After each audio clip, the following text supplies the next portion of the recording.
여러분 반갑습니다. 어서 오십시오. 지역 밀착형 시사 토크쇼 노정열의 시시각각으로 안내합니다. 오늘도 우리 지역의 핫 이슈와 현안을 쉽고 친절하게 핵심을 풀어드리겠습니다. 오늘의 주제입니다. 아프리카 돼지열병이 국내에서도 잇따라 발생해 양돈농과 많은 국민들이 걱정하고 있습니다. 지난 9월 17일 경기도 파주에서 처음으로 확진 판정이 있은 후에 김포와 강화, 또 경기도 연천 등 국내 여러 지역에서 잇따라 발생하고 있습니다. 시급한 대책이 필요한 상황인데요. 무엇보다도 우리 충남은 국내 최대의 양동 농가가 밀집해 있는 지역이라서 초비상 상황입니다. 오늘 노정열의 시시각각에서 어떻게 하면 이 아프리카 돼지열병의 전파를 막아낼 수 있을지, 관련해서 조류 인플루엔자와 구제역, 축산업을 위협하는 요인에 대해서 관련 전문가들과 함께 집중 토론하겠습니다. 노정열의 시시각각 지금 바로 출발합니다.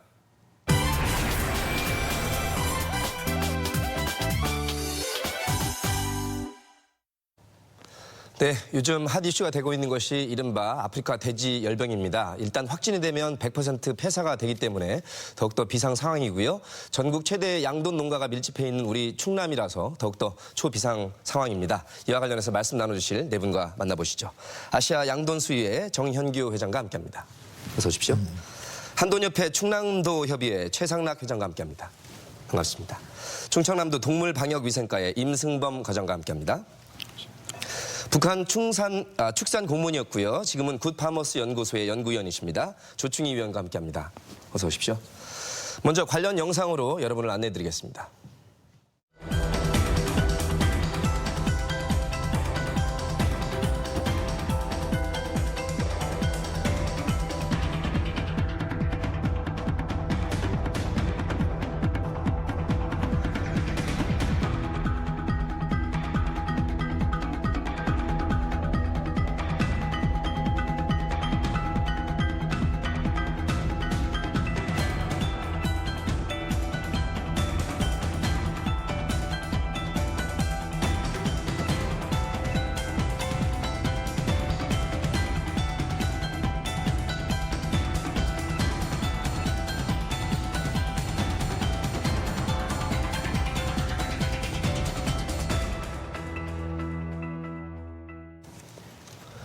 네, 먼저 아프리카 돼지열병의 감염 상황과 발생 경로를 짚어보겠습니다. 지난 9월 17일 국내에서 처음으로 확진이 된 이후에 계속 확산이 되고 있는 상황인데요. 전국적인 감염 상황이 어떨지 먼저 정윤국 박사님, 어떻게 지금 파악되고 있나요?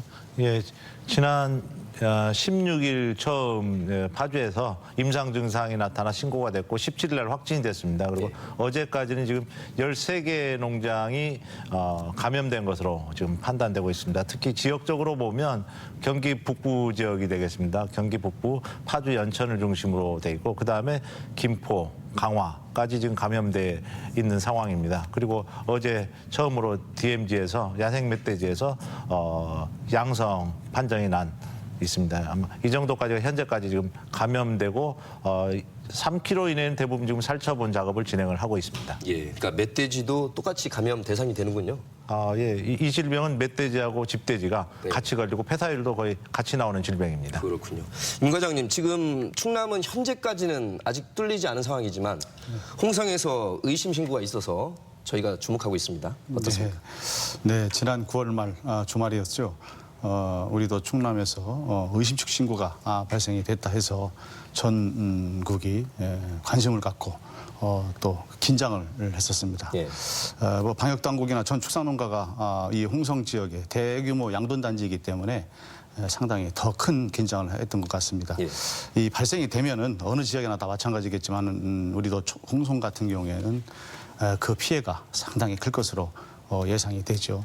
홍성에서 발생을 하게 되면 그 지역 주변 농가가 워낙 밀집되어 있기 때문에 예. 추가 발생이 되고 또 타 시군으로도 또 확산 우려도 있고 또한 그러면서 가축 매물 두수가 상당히 많이 늘어날 것으로 판단이 되기 때문에 상당히 저희들은 걱정을 많이 했었습니다. 임 과장님, 뭐 요즘 가장 긴장하시고 신경을 많이 쓰셔야 될 시기인 것 같습니다. 애써 주시고요.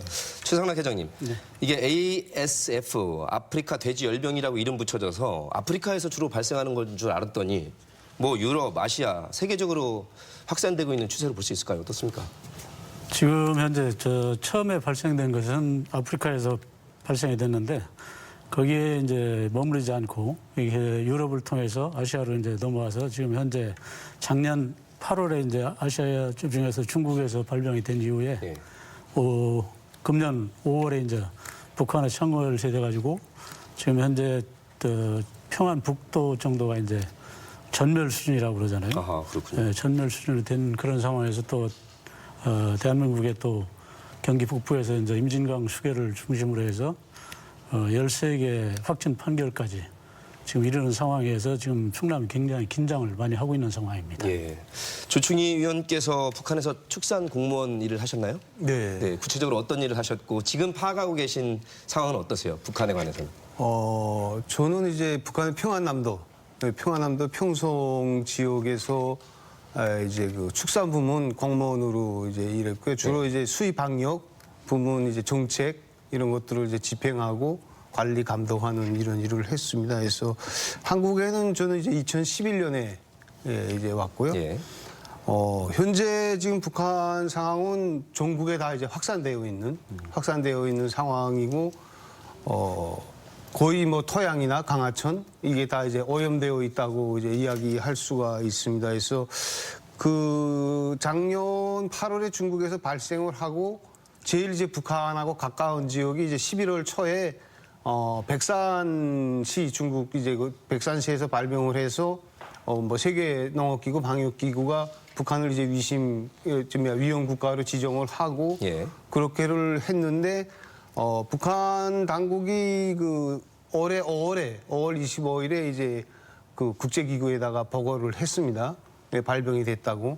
근데 이제 실질적으로는 올해 한 3월부터 이미 이제 발병이 된 것으로 이제 파악이 되고 있고요. 예. 북한 당국이 국제기구에다 보고할 때에는 벌써 이제 이게 전국적 규모에서 확산이 돼서 그 자기네들의 그 역량으로는 관리할 수 없는 이런 지경에 이르렀기 때문에 국제기구에다 보고하지 않았나 이제 이렇게 추측을 하고 있습니다. 그렇군요. 지금 이제 중요한 것이 경기 북부 지역에 이미 확진 판정이 됐고요. 저희가 이제 충남이 최대 양돈 농가가 있는 지역이라 긴장을 하고 있습니다. 이게 박사님 이게 다른 사람에 해당되는 병 같은 경우에는 이른바 역학조사라든가 이런 걸 통해서 어떻게 유입이 됐다 이런 걸 좀 추정해 보는데 이 아프리카 돼지열병 같은 경우에도 가능합니까 그런 것이? 예, 지금 정부에서는 역학조사팀에서 이런 부분에 대해서 조사를 하고 있습니다. 다만 사람에 비해서 돼지는 조금 복잡합니다. 왜냐하면 축산물이 관여가 된다든지 야생동물이 관여가 된다든지 여러 가지 경로들이 있기 때문에 다양하게 검토를 해야 되고 시간도 많이 걸리고 실제로는 밝혀지지 않는 경우도 많이 있습니다. 그렇군요. 그래서 이번에는 이제 북한에서 야생동물이나 기타 여러 경로를 통해서 들어왔을 가능성, 그다음에 해외 여행객이나 이런 부분에서 불법 축산물을 통해서 들어왔을 가능성, 기타 뭐 여러 가지 가능성, 외국인 근로자분들도 양돈장에는 한 70% 정도가 근무를 하고 있습니다. 예. 그래서 그런 부분을 통해서 왔을 가능성 등 현재 다양하게 조사를 하고 있습니다. 조충희 의원은 어떻게 파악하고 계세요? 일단 북한은 지금 우리에 비해서는 상당히 심각한 상태라고 보여지는데요. 네, 그 북한이 이제 도축 환경이 문제입니다. 그래서 도축 환경? 예, 그 도축 환경 자체가 이제 관리가 안 돼 있고 이제 자연 발생 쪽으로 자율적으로 주민들이 뭐 강, 하천, 우물, 수도가, 뭐 집, 뭐 이런데 바닷가, 뭐 이런 데서 자기가 이제 생각나는 대로 자기가 하고 싶은 곳에서 도축을 할 수가 있거든요. 가고 이제 도축을 한다고 해서 방역 당국이다 이런 쪽에 보고되는 것이 없고 이렇게 이제 자연 발생적으로 되어 있기 때문에 이 이제 여기서 도축하는 과정에서 뭐 피나 무슨 부산물들 분변들에 의해서 오염되어 있을 수 있는 가능성이 많습니다. 그래서 이번 이제 발병 뭐 특징을 놓고 봐도 이제 접경 지역에서 그다음에 이제 북한과 연결되어 있는 강 하천 주변에서 이제 발병하는 특징들을 나타나는 것을 보고 특히 이제 강화도, 송모도 같은 경우에는 2마리밖에 없는 이제 농장이고 거의 외부에서 사람이 들어가지 않는 그런 농장임에도 불구하고 발병이 됐다는 사실은 닝닝, 태풍 닝닝이나 뭐 이런 그 폭우에 의해서 오염된 토양에서 쓸어나오는 물과 폐사체들이 강이나 하천을 따라서 내려와 가지고 뭐 쥐, 뭐 이런 것들에 의해서도 혹시 이제 접촉이 되지 않았겠는가 하는 가능성이 크다고 이제 저는 생각을 하고 있습니다. 그렇군요. 예, 북한에서 또 축산 공모를 하셨기 때문에 그렇게 추정을 해 보시는 거고. 아프리카 돼지열병의 특징이랄까 증상 어떻습니까, 박사님? 일단 제일 큰 특징은 폐사율이 굉장히 높다는 일단 것입니다. 걸리면 100%? 예. 100% 물론 뭐 100%가 안 되는 경우도 있습니다. 보통 급성형이나 이런 경우에는 되게 최근에 아시아 지역에서 유행하고 있는 거는 거의 80% 이상 폐사하는 걸로 돼 있고요. 다만 이제 아프리카의 뭐 라이온킹에 나오는 멧돼지 같은 경우 예. 그런 경우는 굉장히 토착화된 아프리카의 멧돼지인데 그런 경우는 한 30%그 이하도 보고 예. 유일하게 그 종에서만 그렇습니다. 이게 이제 특징입니다. 그 다음에 하나는 말 그대로 아프리카 돼지 열병입니다. 돼지의 정상 체온은 보통 38.5도 그 내로 되는데 예. 이 질병에 걸리면 보통 41도, 42도 이상 올라가면 그게 제일 큰 특징이고 열이 나니까 안 먹고 그다음에 이제 그 상태에서 보통 폐사도 하고 열이 난 것 때문에 나타난 뭐 유산, 침울한 현상, 복에 있다든지 이런 증상이 나타나고 그다음에 이게 출혈 증상이 아주 특징입니다. 예. 되게 이제 그 온몸에 있는 쉽게 생각하시면 온몸에 있는 혈관들이 파열된다고 보시면 아주 쉽게 이해가 되실 겁니다. 그래서 먼저 열이 지나간 다음에 이런 과정을 거치고 그다음에 나타나는 게 내부기관에 출혈이 일어나니까 혈변을 할 수 있죠. 그다음에 이제 입이나 코로 혈액이 나온다든지 이런 증상이 나타날 수가 있고 그다음에는 그렇게 되면 피부는 창백해집니다. 피가 빠져나가기 때문에 그다음에 이제 볼 수 있는 게 귀띠나 이런 피부가 약한 부분에 출혈이 나타나면 피부에도 출혈 흔적으로 불그스레한 반점이 나타난다든지 이런 것들이 볼 수가 있습니다. 어쨌든 이런 과정을 거쳐서 폐사를 하게 됩니다. 예. 그러니까 그 유럽 또 아시아, 북한 또 경기도 북부 지역에서 지금 이 발병한 지역에 일종의 바이러스가 영향을 일으킨다 이렇게 예. 봐야 되는 거예요. 우리 그렇습니다. 사람에게는 안 미치지만. 예, 사람하고는 전혀 관련이 없습니다. 그렇군요. 그럼 결국 백신 개발이나 치료법이 있어야 될 텐데 지금 어떻게 파악하고 계십니까? 예, 지금 저 세계적으로 이제 그 뭐 유럽 중에서도 스페인 쪽이 이제 제일 먼저 그 감염이 됐었고, 예. 그다음에 지금 현재 30년 정도를 지나서 이제 청정국으로 다시 돼 있단 말이죠. 그런데 그네들이 가장 먼저 감염을 극복한 나라 중에 하나가 스페인인데 예. 거기에서 이제 그 박사들이 연구한 그걸 결과를 봐도 백신 개발이 문제가 있는 것 같아요. 물론 뭐 나중에 우리 정 박사님께서 설명 다시 하시겠지만 그 구제역이나 이런 것처럼 저 단백질 구조가 좀 간단하지 않고 그 개수가 훨씬 더 많고 그렇기 때문에 백신 개발에 문제를 많이 일으키는 것 같고 그다음에 그렇게 돼 있는데도 불구하고 치료제 개발이 아직 안 됐다는 거. 예.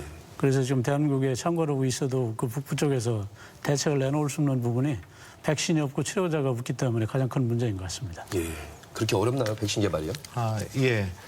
이 바이러스는 일단 크기가 큽니다. 일반 구제역 바이러스나 이런 거에 뭐 크게는 일반적인 바이러스의 한 10배 정도 크기가 크다고 보시면 됩니다. 그러다 보니까 구조가 좀 복잡합니다. 그래서 많은 연구를 지금까지 해왔는데도 불구하고 이 바이러스의 각 부분마다 어떤 역할을 하는지 또는 실제적으로 면역과 관련된 부분이 어떤 건지를 밝히는데 어려움을 겪고 있고 지금도 보면 바이러스의 연구가 전체 바이러스를 이해하는 거에 한 30% 정도밖에 안 됐다. 이렇게 얘기가 되고 있고 또 하나는 이 바이러스는 특징적으로 면역세포를 파괴를 합니다. 이제 그런 경우 굉장히 저희가 이제 연구하기 힘든데요.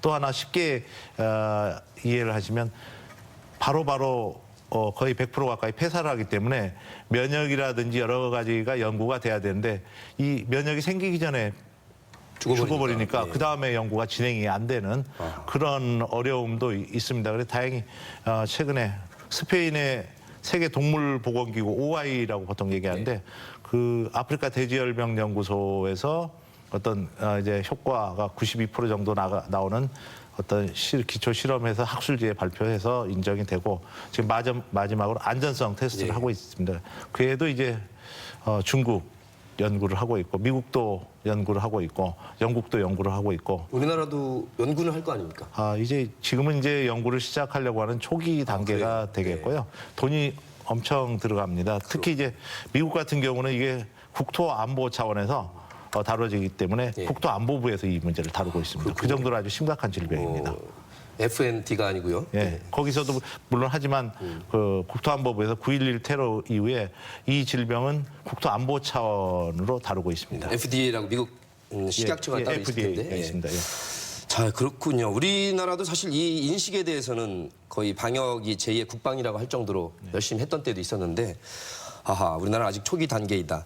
아까 조충 의원님 말씀하신 대로 태풍 링링이라든가 그 수많은 흘러내려오는 물이나 토양이 영향을 미쳤을 텐데, 이 정도 바이러스가 이런 그 자연현상에는 꿈쩍을 안 한 걸까요? 어떻습니까? 원래 이제 바이러스는 이제 물에 들어가면 희석도 되고, 그 다음에 이제 그 햇빛에 노출이 되면 이제 바이러스의 독성이 줄어든다든지, 예. 뭐 이제 사멸되는 그런 특징을 가지고 있는데, 그것과는 이게 이제 좀 더 조사를 해보고 연구가 돼야 되겠지만은 아프리카 이제 돼지열병 바이러스가 멧돼지라는 개체에 들어가 있어가지고 계속 이제 확산이 되는 것으로 봤을 때 예. 그 생활력이 좀 강하지 않냐 이런 생각을 이제 하게 되면서 일정 정도의 기일 동안은 이제 바이러스가 자기 독성이나 이제 전염성을 그냥 가지고 있는 것으로 그렇게 생각이 되고 있습니다. 그렇군요. 자, 일단 방역을 제대로 해야 될 것 같습니다. 현재 방역 상황이 어떨지 전국적으로 지금 계속 이슈가 되고 있고 철저한 방역을 하고는 있는데 일단 우리 충청남도는 어떻습니까, 과장님? 네, 우선 아프리카 돼지열병 차단을 위해서 먼저 이게 뭐 국가 방역 차원에서 지금 이루어지고 있습니다. 중앙이나 또 지자체, 또 축산단체 모두가 지금 이 차단을 위해서 총력을 좀 기울이고 있는데 역량을 아주 최고의 그 집계를 좀 하고 있습니다. 물론 뭐 매일 지금 중앙 또 시도 시군 간의 영상회의를 통해서 이 방역의 태세를 또 재점검하고 예. 또 앞으로의 또 조치사항 같은 것을 계속 매일 지금 논의를 하고 있습니다. 특히 이제 발생 지역에 대해서는 살처분 매몰하는 조치가 가장 시급하게 이루어져야 될 것 같고 또 두 번째는 그 지역에서 외부로 타 지역으로 확산을 방지하는 그런 차원 조치가 이루어지고 있습니다. 예. 또 비발생 지역 같은 경우에는 우선 이 차단을 하기 위해서는 각 지역별로 소독 시설을 설치해서 모든 축산자 차량을 소독을 한다든지 또 농가 단위에서는 축사 소독이라든지 외부인들을 철저히 또 통제하는 예. 그런 장치를 지금 시도를 하고 있습니다. 또한 이 발생 지역과 가장 중요한 이 역학적으로 연관이 있는 농가들이 많이 있습니다. 예. 그 농가에 대해서는 이동 제한을 먼저 시키고 거기에 대한 임상 검사라든지 또 정밀 검사를 이렇게 추진을 하고 있는 그런 실정입니다. 예. 조충 의원님, 북한에서는 그동안 방역을 어떻게 해왔고 현재 어떻게 방역이 되는 것으로 보고 계신가요? 네, 저희가 파악하고 있는 자료에 의하면 국가 비상방역위원회가 이제 그 조직이 돼서 지금 활동을 하고 있고요. 그 전국의 발생 지역과 도시들의 시장, 그 다음에 축산 그 농가들, 협동농장의 비상방역위원회에 이제 하부 조직들이 조직돼서 차단하고 소독도 하고 이제 축산물 이동 통제하고 뭐 이런 것들을 이제 하고는 있는 것으로 이제 알고 있습니다. 근데 사실 이제 뭐 축산 설비들이 이제 노후화가 이제 많이 되어 있어서 차단 울타리가 있다고 해도 뭐 그냥 이제 호수에서 툭 치면 나가는 정도의 이제 울타리들이 많고요. 특히 이제 북한 축산업에서 축산물 생산의 한 60% 정도를 개인 부업 축산이라고 하는 개인들의 키우는 한두 마리씩 키우는 돼지가 이제 차지하는데 예. 이 개인 부업 축산은 돼지 마리수의 통계에도 잡히지 않고요. 이제 그 도축이나 뭐 이런 이동 이거 관계가 다 자율적으로 이루어지기 때문에 방역 당국의 보호 밖에 있는 사각지대에 있는 이런 것들입니다. 그래서 이런 것들이 잘 되지 않고 이런 것으로 해서 실제 좀 뭐 그 소독차 한 대 없거든요. 예, 저도 이제 여기 와서 네. 소독차 다니면서 뿌리는 거 보고 이제 굉장히 놀라기도 하고 부러워하기도 했는데 저런 거 이제 전 몇 대 있으면 예. 지역마다 좋겠다는 생각인데 소독차도 없고 또 이제 강력한 소독제나 믿을 수 있는 이런 것들이 이제 상당히 이제 부족합니다. 부족하고 차단이 이루어지고 있다고는 하지만 이제 개인들이 몰래 이제 한두 마리씩 잡아서 시장에 내가거나 파는 이런 것들에 대해서는 이제 전혀 분변 관리 또 이제 전혀 이제 진행되지 않고 있어서 여러 가지 방역 사업과 시스템이 작동은 하고 있지만 이게 효율적이고 안정적으로 되고 있지 예. 못하다고 이야기할 수가 있습니다. 북한의 방역 체계가 많이 그 미비점도 있고 허술하다는 말씀을 좀 사실 북한에서 공무원을 하셨던 분으로서는 쉽지 않은 말씀이신데 현실이 그렇다는 말씀을 짚어주셨습니다. 다시 임 과장님께 여쭙겠습니다. 지금 전국 최대 양돈 농가라고 많은 국민들이 또 알고 계시더라고요. 뉴스에서도 충남을 주목하기 때문에 현재 상황이 어떻습니까? 사육 농가 현황은. 네, 충남은 현재 그 양돈 농가 숫자로는 1,227호, 약 240만 두 정도를 사육을 하고 있습니다. 예. 네, 전국에 1,131만 두 정도 통계가 돼 있습니다. 약 21% 정도. 아, 그렇군요. 예. 그러면서 또 홍성은 약 한 350여 농가에 59만 두, 한 60만 두 정도가 사육이 되고 있다는 것입니다. 바로 그 인접 붙은 보령은 또 100여 농가에 27만 두 정도가 사육을 해서 이 충남에서 이 ASF가 발생이 된다면은 어떻게 보면 지금 경기 지역에서 발생한 그 방역 저지망이 충남으로 넘어온다면은 이 전국적인 그 확산이 예. 우려가 되는 것이죠. 그로 인한 피해도 상당히 클 것으로 판단이 되고요. 일례로 지난 주말에 홍성 의심축 발생 관련해서 출하농가 주변을 이 방역 이 사육 현황을 보면은 3km 이내가 약 한 12만 두 정도. 그다음에 10km 이내가 42만 두가 있습니다. 그만큼 밀집 단계로서 상당히 좀 어려운 방역 여건은 사실입니다. 그렇군요. 한 광역단체 내에 20% 5분의 1이 몰려있다. 굉장히 많은 지금 사육을 하고 있는데 과장님 말씀하신 진짜 몇십만 마리 말만 들어도 수십만 마리가 정말 상상이 안 될 정도로 굉장히 많이 지금 키우고 있는 상황이군요. 제가 알기로도 이 총리가 아주 총력을 기울여서 점검하고 대책 회의하고 있는 것도 알고 있는데요. 예, 그렇습니다. 그럼 영상회의를 거의 매일 하십니까? 예, 매일 참여를 하고 매일 장관도 주재도 하고 또 총리께서도 주재를 하고 계속 그렇게 대책을 논의하고 오가는 있습니다. 시간 때문에 영상 화면 회의가 효율적이겠죠. 그렇습니다. 예, 전국 전 시군이 다 참여를 하기 때문에 이 충남이 뚫리면 안 되는군요, 이게 회장님. 각별히 더 관심을 가져야 될 것 같습니다. 일단 가축 감염으로 인한 피해도 한번 짚어볼 필요가 있을 것 같은데요. 가축 감염병 발생으로 인한 피해를 어떻게 잡고 계신가요?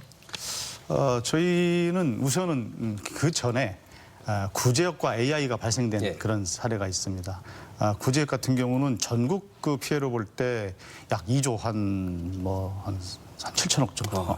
예. 저희 구제역으로 볼 때 구제역 AI가 다 포함해서 구제역만 2조 한 400억, AI가 한 6,800억 정도의 그 직접적인 피해가 있습니다. 충남만 해도 3,053억 정도 이렇게 피해가 잡혀 있습니다. 그렇군요.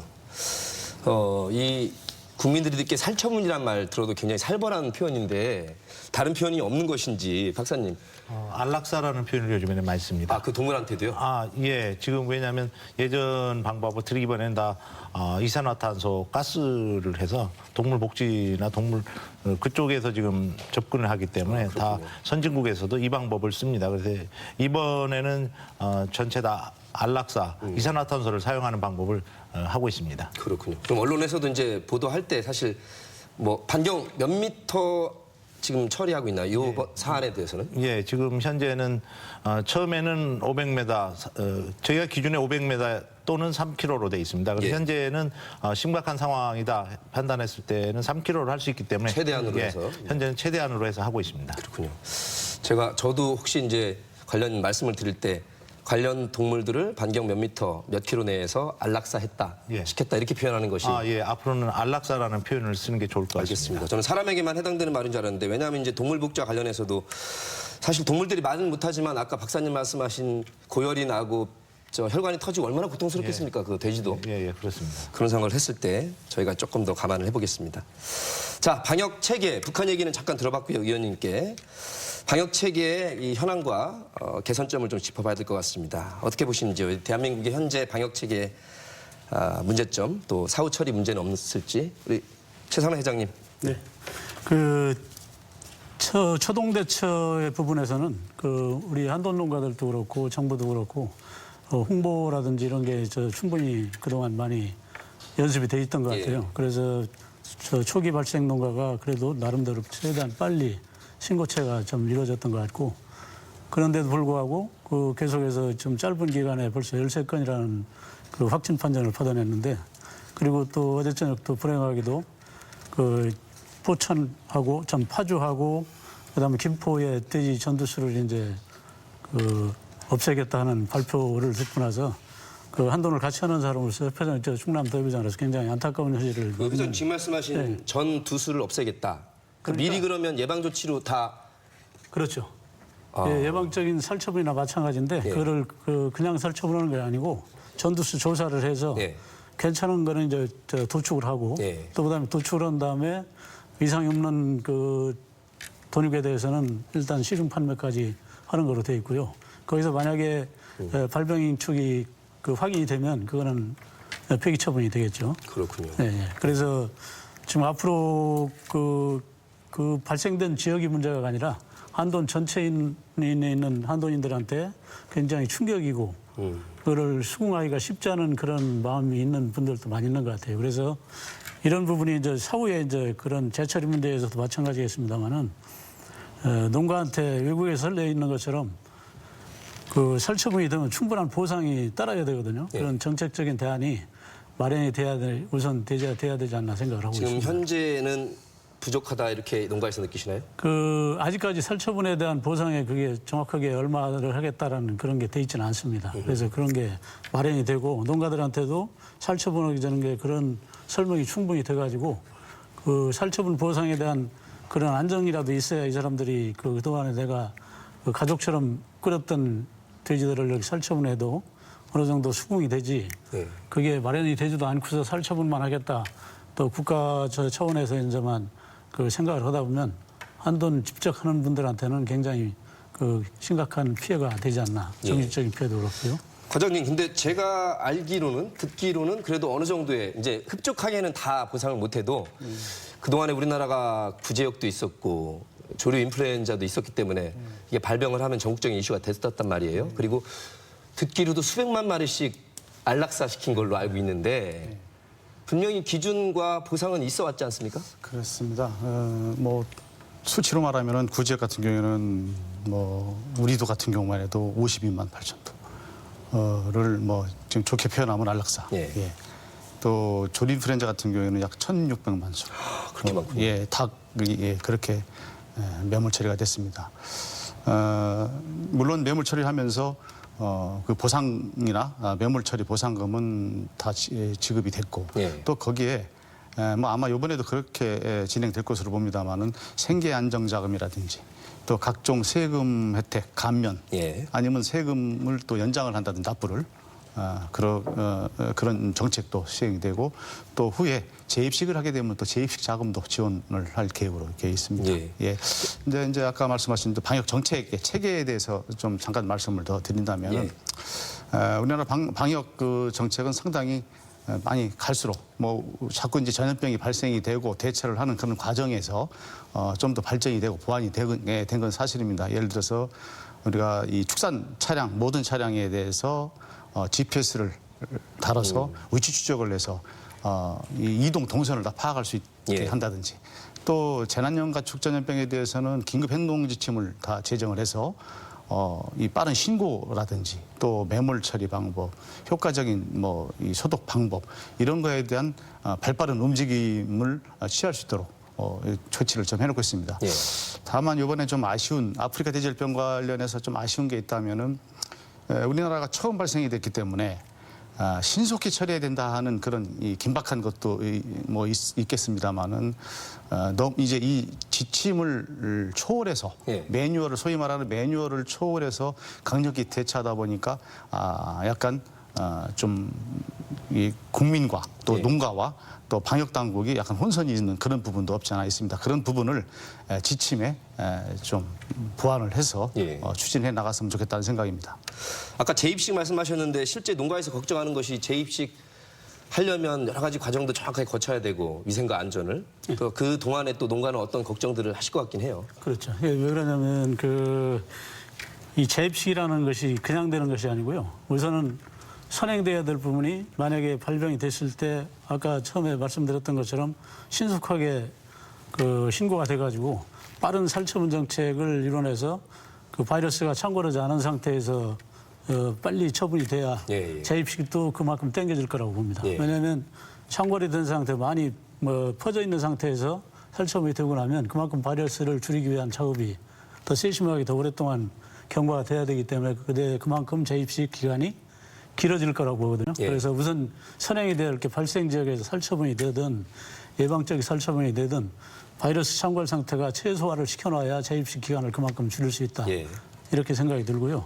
그다음에 재입식 관계에서 아까 과장님 말씀드렸던 것처럼 일단 그 재입식 과정에서 농가들이 돈을 쌓아놓고 재입식 준비하는 건 아니지 않습니까? 그래서 국가적인 차원에서 재입식된 부분 할 수 있는 부분을 저리 자금을 장기화시켜서 생활안정자금도 마찬가지겠습니다만은 다 뒤따르게 지원이 되는 부분이 돼야 되겠다는 생각을 갖습니다. 예.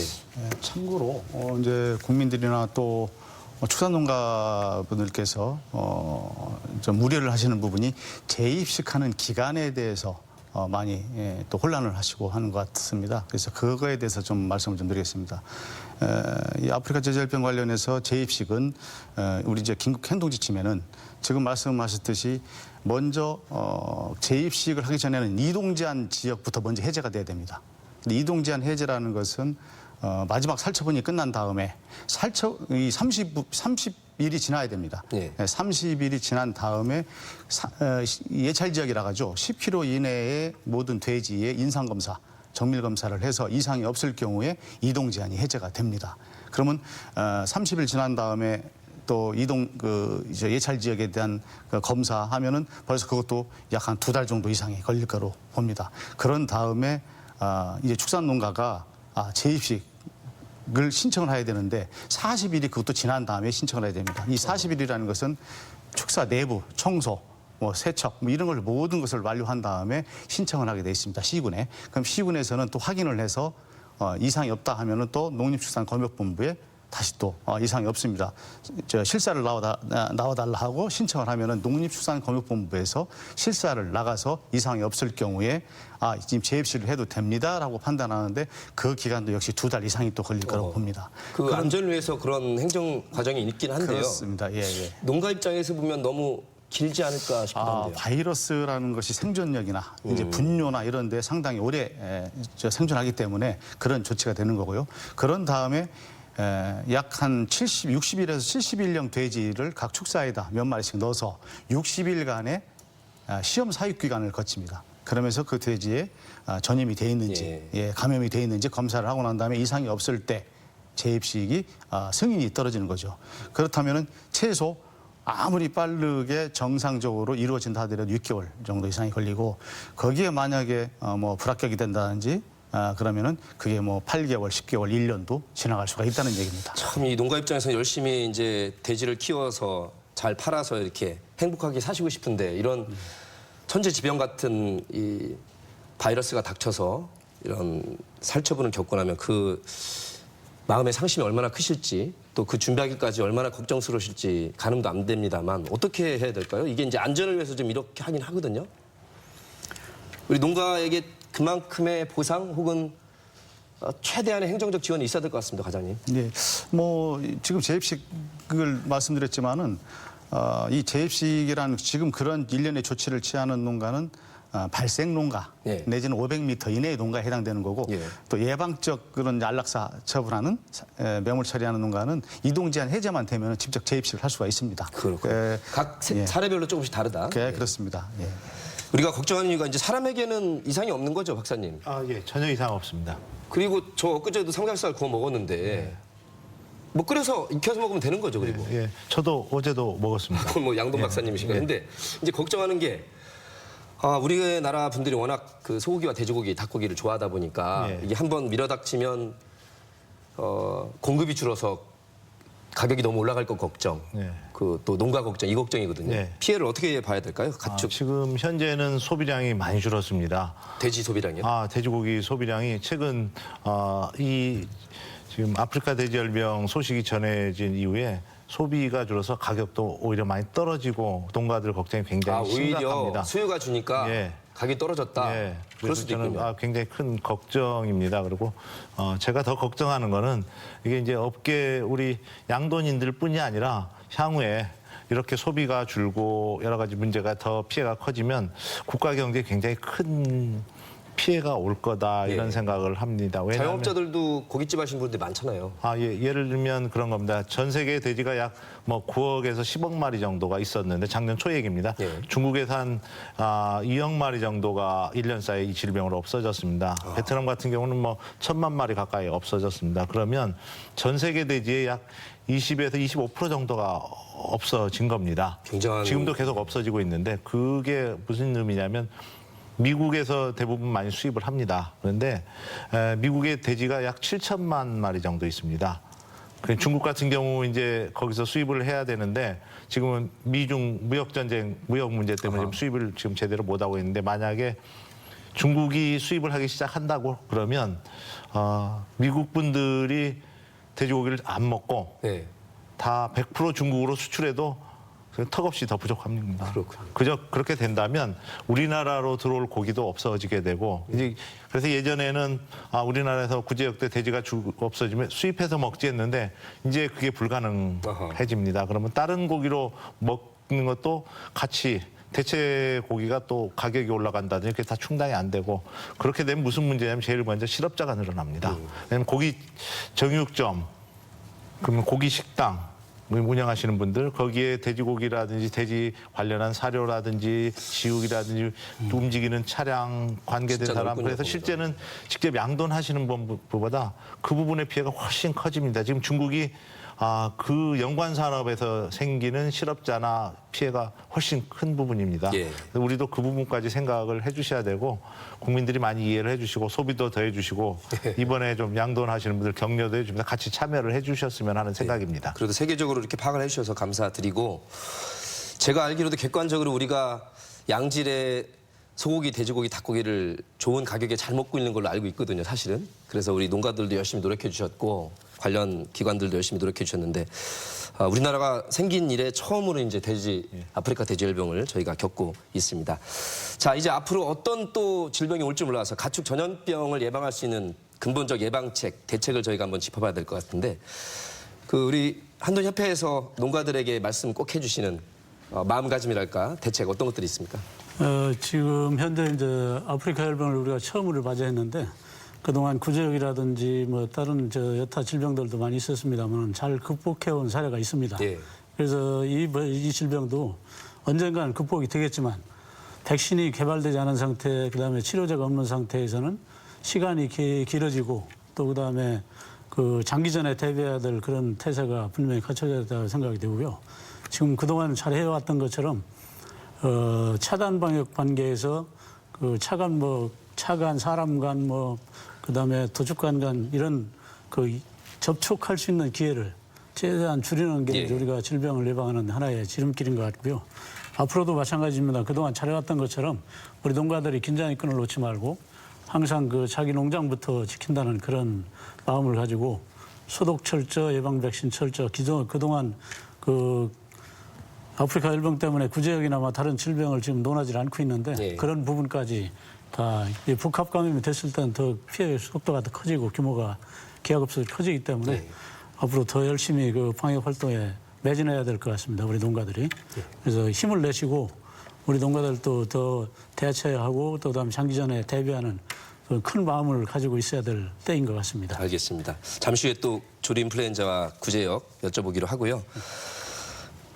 그러니까 사람한테는 전염이 안 되지만 그리고 몇 도씨 이상 구워서 익혀서 끓여 먹으면 되는 건가요? 한 번만 더 짚어주시면. 일반적인 식품은 70도씨에서 30분 그 정도만 하면 충분히 문제가 없습니다. 예, 또한- 돼지고기는요, 요거? 예. 그리고 사람 몸에 들어가면 이 바이러스는 생존할 수가 없습니다. 그렇기 바이러스는, 때문에 전혀 이상이 없이 드셔도 됩니다. 예. 근데 이제 우리가 인식이 뭔가 걸렸다면 소위 찜찜한 마음이 있어서 수요가 줄어들었다고 아까 말씀해 주셨는데 예.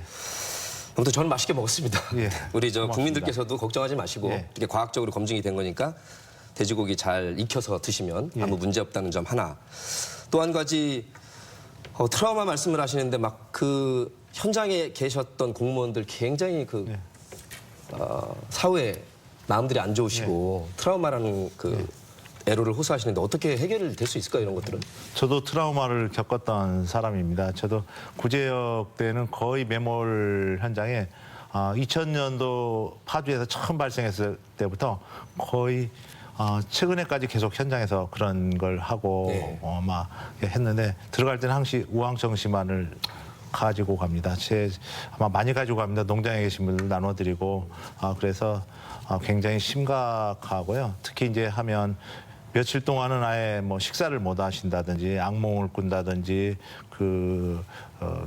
환청을 듣는다든지 뭐 여러 가지 케이스들이 있습니다. 그래서 앞으로는 정부에서도 이런 트라우마에 대한 어떤 치료라든지 상담이나 이런 거를 좀 더 많이 확대를 했으면 하는 생각입니다. 특히 네. 일본 같은 경우는 돼지 질병이나 가축 질병 때문에 매몰하게 되면 항시 심리 상담사나 전문가들이 꼭 동행을 해서 현장에서 같이 지내면서 상담을 하도록 하고 있습니다. 그렇군요. 아마 국내에도 이런 제도가 더 확산되고 도입되었으면 하는 생각입니다. 예, 현장에서 있는 공무원들의 애로를 저희가 많이 느끼고 지금 보니까 좋은 그 사례들은 배워야 될 것 같습니다. 예, 지금 뭐 말씀하신 대로 이제 그런 뭐 결론적으로 볼 때는 제도적인 보완 장치가 돼야 되는 것은 뭐 당연한 얘기인데요. 지금 이제 뭐 사실 이런 이제 매몰 처분을 하면서 많은 공무원들이나 또 지역 또 축산 농가 당사자들에 대한 그런 심리치료 이런 것을 사실은 하고는 있습니다. 시군의 뭐 그 정신보건센터나 이런 데서 하고는 있는데 좀 미약한 게 사실이죠. 그래서 이런 뭐 우리 매몰 처분하는 그런 것뿐만 아니라 경찰관들이라든지 또 소방 뭐 이런 분들까지도 전체적으로 다 통합해서 예. 관리하고 치료하고 또 상담도 하고는 그런 센터를 아마 뭐 국가적으로 이걸 좀 해줘야 되지 않겠는가 하는 그런 생각이고요.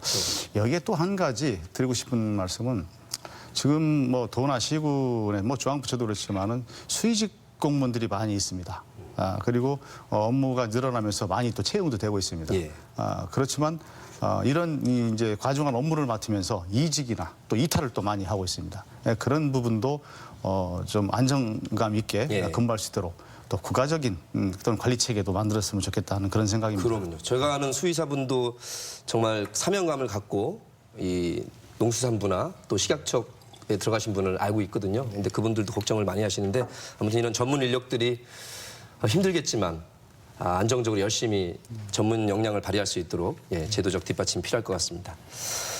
우리 북한 얘기를 자꾸 듣다 보니까 남북 간의 공조가 굉장히 절실하고 중요하다는 생각을 계속 했습니다. 조중희 의원님.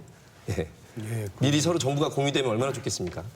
그렇죠. 이제 이미 이제 발생하기 전부터 이제 되어 있었으면 사실 한반도 남쪽 지역에서 발생이라는 것들을 안 일어날 수도 있는 가능성도 사실 있는데 예. 이제 지금은 이제 발생의 상황인데 북한 쪽에서 이게 정착이 돼서 토착화가 되는 게 이제 제일 문제거든요. 그러니까 군사분계선 이북 지역에 이게 정착이 돼서 토착화가 되어 있으면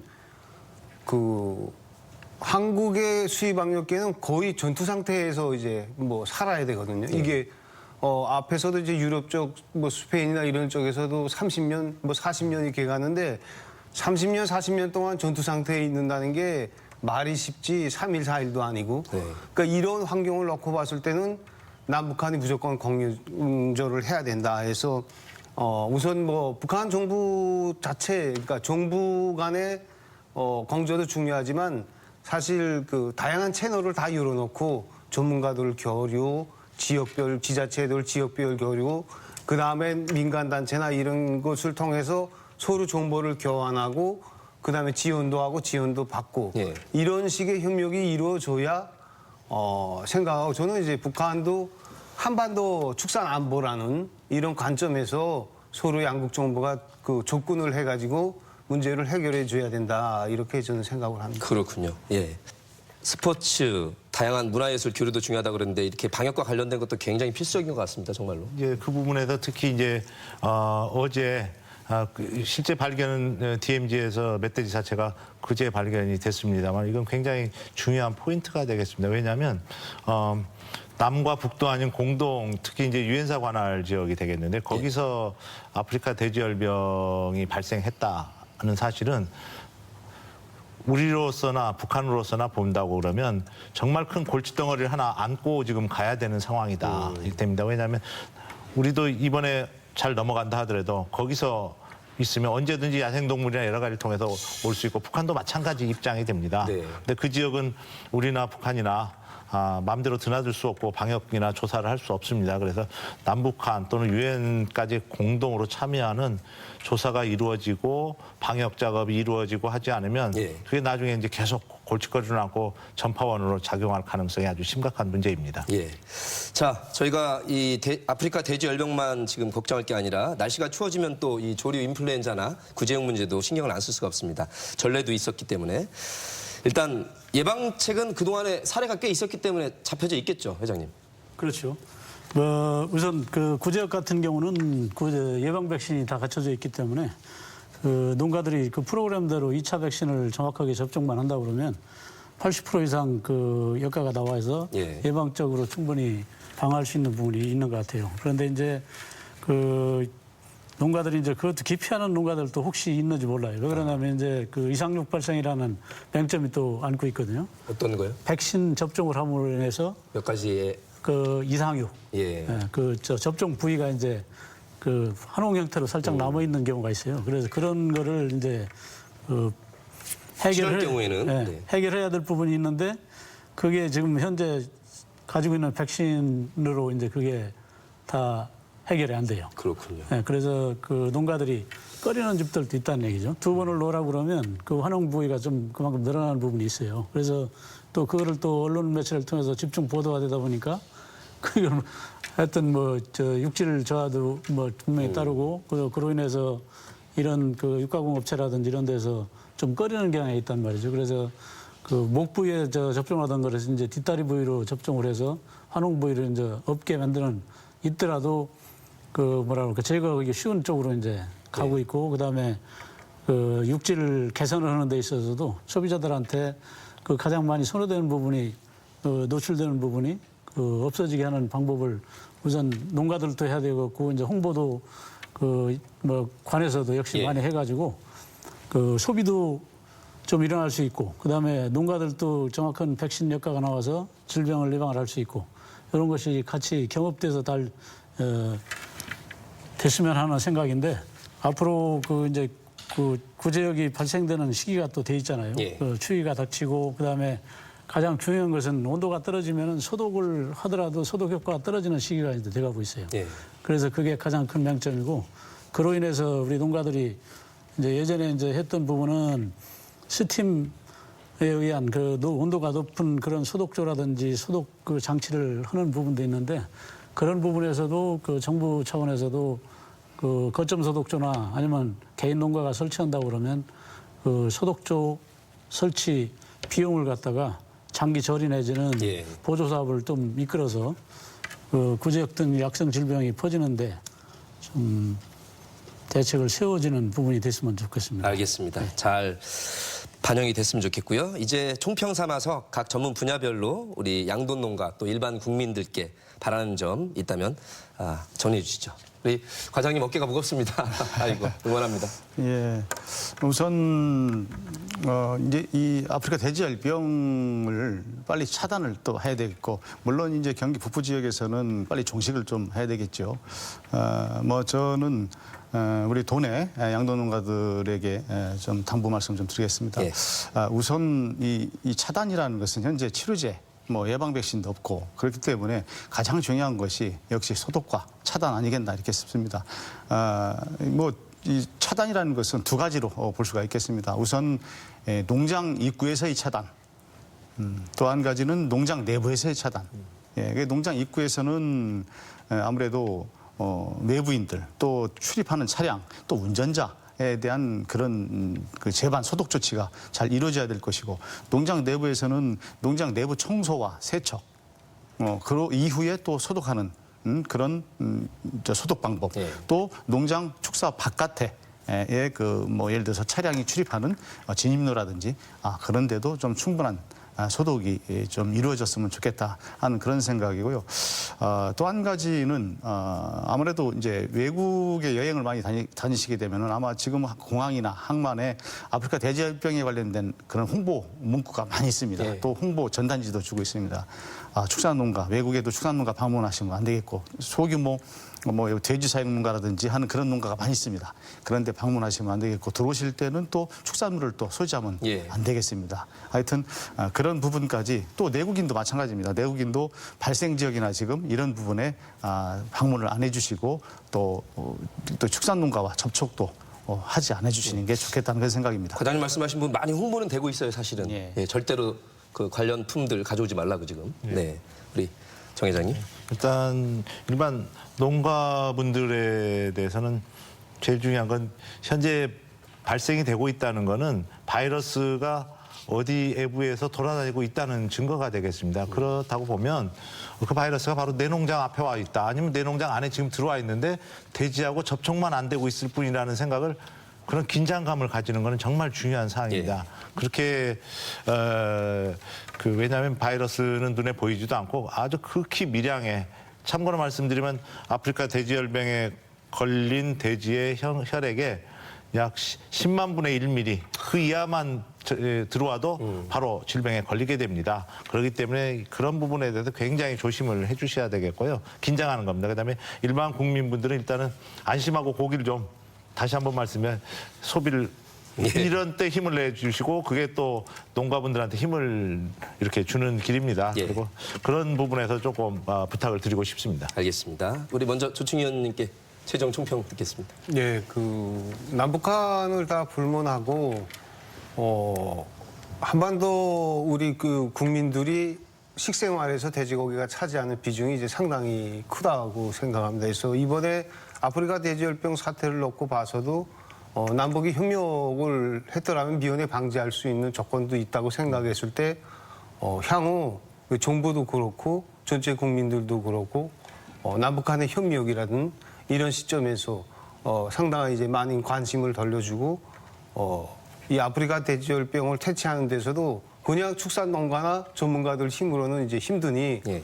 전 국민이 다 같이 관심 돌려주고 지지해주고 그렇게 해주면 좋겠다는 생각을 하게 됐습니다. 알겠습니다. 최 회장님 네. 더 응원해 주실 거 있어요? 예, 하고 있습니다. 우리 한돈농가 그 입장에서 제가 꼭 한 말씀 네. 드리고 싶은 게 있다면 질병이 왔을 때 그 방송에서도 그렇고 꼭